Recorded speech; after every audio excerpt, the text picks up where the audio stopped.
ಲೋಕಸಭಾ ಚುನಾವಣೆ ಹತ್ತಿರ ಬರ್ತಾ ಇದ್ದಂತೆ ಇಂಡಿಯಾ ಒಕ್ಕೂಟ ಇನ್ನೂ ಗಟ್ಟಿ ಆಗಿಬಿಡುತ್ತೆ, ಇನ್ನೂ ಒಗ್ಗಟ್ಟಿಂದ ಅವರೆಲ್ಲ ಫೈಟ್ ಮಾಡ್ತಾರೆ, ಸೀಟ್ ಹಂಚಿಕೆ ವಿಚಾರದಲ್ಲಿ ತಕರಾರಿರಲ್ಲ ಅಂತ ಅಂದುಕೊಳ್ಳಲಾಗಿತ್ತು. ಆದರೆ ಇದೀಗ ಚುನಾವಣೆ ಹತ್ತಿರ ಬರ್ತಾ ಬರ್ತಾ ಅಧಿಕಾರ ಇದ್ದಾಗ ಒಗ್ಗಟ್ಟು, ಅಧಿಕಾರ ಹತ್ತಿರ ಬರಬೇಕಾಗತ್ತೆ ಎನ್ನುವಾಗ ಬಿಕ್ಕಟ್ಟು ಅಂತ ಹಿಂದೆ ಕೇಳಿದ್ವಿ. UPA ಇದ್ದಾಗಲೂ ಅದೇ ಕಥೆ ಆಗ್ತಾ ಇತ್ತು. ಆದರೆ ಈಗ ನೋಡಿದ್ರೆ ಇನ್ನೂ ಅಧಿಕಾರವೂ ಬಂದಿಲ್ಲ, ಎಲೆಕ್ಷನ್ನೇ ಹತ್ತಿರ ಬಂದಿಲ್ಲ, ಆಗಲೇ ಇಂಡಿಯಾ ಕೂಟಕ್ಕೆ ಒಂದು ಬಿಗ್ ಶಾಕ್ ಎದುರಾಗ್ತಾ ಇದೆ. ಇಂಡಿಯಾ ಮೈತ್ರಿಕೂಟದಿಂದ INDIA ಈ ಒಂದು ಮೈತ್ರಿಕೂಟದಿಂದ ಮಮತಾ ಬ್ಯಾನರ್ಜಿ ಹೊರಗಡೆ ಬಂದುಬಿಡ್ತಾರಾ?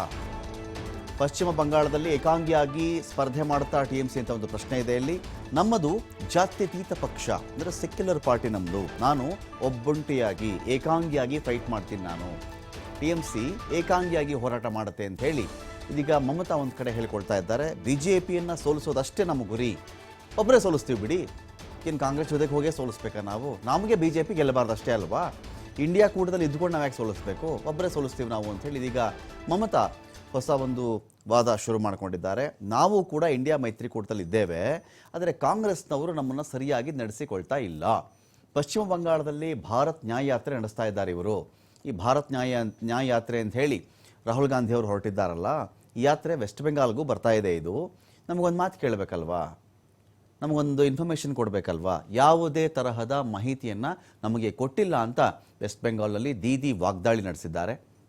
ಅದು ಬೇಜಾರಾಗಿದೆ ಅವರಿಗೆ. ಹಿಂದೆಯಿಂದ ಕೂಡ ಹೇಳ್ತಾ ಇದ್ರು, ಸೀಟ್ ಹಂಚಿಕೆ ಮೊದಲೇ ಡಿಸೈಡ್ ಆಗಲಿ, ಈ ನ್ಯಾಯಯಾತ್ರೆನೋ ಇನ್ನೊಂದು ಮತ್ತೊಂದು, ಈ ರಾಮಲಲ್ಲ ಜನವರಿ 22 ಯಾವುದು ಪ್ರತಿಷ್ಠಾಪನೆ ಆಗ್ತಾ ಇದೆ, ಅದಕ್ಕಿಂತ ಮುಂಚೆನೇ ಇವೆಲ್ಲ ಡಿಸೈಡ್ ಆಗಿಬಿಟ್ರೆ ಹೋರಾಟ ಮಾಡೋಕ್ಕೆ ಈಸಿ ಅಂತ ಯಾರೂ ಕೇಳಲಿಲ್ಲ. ಕಾಂಗ್ರೆಸ್ ಪಾಡಿಗೆ ಕಾಂಗ್ರೆಸ್ ನ್ಯಾಯಯಾತ್ರೆ ಅಂತ ಹೊರಟುಬಿಟ್ಟಿದೆ. ವೆಸ್ಟ್ ಬೆಂಗಾಲಿಗೆ ಬಂದರೂ ಕೂಡ ನಮಗೊಂದು ಮಾತು ಕೇಳಬೇಕಲ್ವಾ? ಅದನ್ನು ಇವ್ರು ಮಾಡಲ್ಲ ಅಂತ ಹೇಳಿದ್ರೆ ಯಾವ ಸೀಮೆ ಇದು ಒಕ್ಕೂಟ? ಇದಕ್ಕೆ ಅರ್ಥ ಇದೆಯಾ? ನಮ್ಮ ಗುರಿ ಇರೋದೇನು? ನರೇಂದ್ರ ಮೋದಿ ಅವ್ರನ್ನ BJPನ ಸೋಲಿಸ್ಬೇಕು ಅಂಥೇಳಿ ನಾವೇ ಸೋಲಿಸ್ತೀವಿ. ವೆಸ್ಟ್ ಬೆಂಗಾಲಲ್ಲಂತೂ ನಮಗೇನು ಕಾಂಗ್ರೆಸ್ ಸಪೋರ್ಟ್ ತಗೊಂಡು ಸೋಲಿಸುವಂಥ ಅನಿವಾರ್ಯತೆ ಏನಿಲ್ಲ, ಹಾಗೆ ಸೋಲಿಸ್ತೀವಿ ಅಂತ ಕೂಡ ಇದೀಗ ಮಮತಾ ಬ್ಯಾನರ್ಜಿ ಮಾತಾಡಿದ್ದಾರೆ. আর কালকে তোমার বাড়িতেও রেড হবে এবং আমি প্রস্তাব দিয়েছিলাম, ওরা প্রথম দিনই প্রত্যাখ্যান করেছে। তখন দল সিদ্ধান্ত নিয়েছে আমরা বাংলায় একা চলবো। ইভেন ওরা যে আজ থেকে র্যালি করেছে আমাদের একবার as a matter of country, আমি ইন্ডিয়ার অ্যালায়েন্স, আমাকে একবার জানিয়েছে দিদি আপনার রাজ্যে যাচ্ছি না, জানায়নি।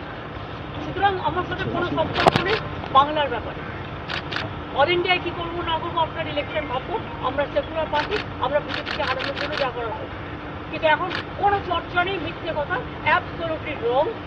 মিথ্যেটা আমি বলবো না, বলতে অ্যাবসলিউটলি রং। কোনো কাগজ এটাকে নিয়ে পলিটিক্স করছে, এটা রং।